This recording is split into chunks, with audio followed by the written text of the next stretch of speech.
We went to the subantarctic in wintertime because we were told that there was a new population of southern right whales that had only been discovered about 10 years before and had probably never seen a human being before, certainly not underwater.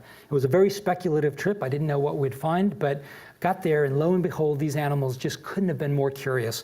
I dove pretty much alone most of the time I was there. We had some bad weather, but the visibility was really good for subantarctic conditions.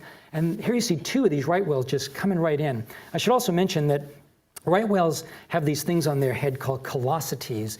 These are, they're born with rough patches of skin in about the same place that humans have hair. So on the top of their head, over their eyes, like an eyebrow, and on their chin. And they get occupied by barnacles and little crabs called cyamids, which give them shape and color.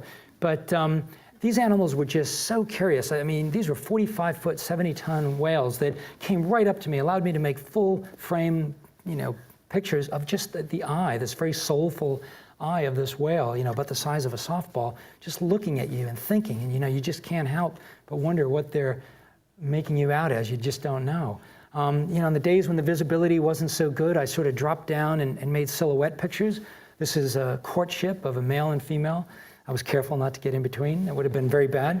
And then, after doing this for a number of days and getting a few pictures, I had an idea in my mind. I wanted to make a photograph of a human with one of these whales. So I asked my assistant, Mauricio, to get in the water with me, never knowing if the whales would cooperate or not. But sure enough, as if central casting, this beautiful female whale just came down and spent about 2 hours with us on the bottom. This is Mauricio standing on the bottom at a depth of about 70 feet, and this thing that's the size of a city bus just swimming right up to you and hanging out with you. You couldn't believe it.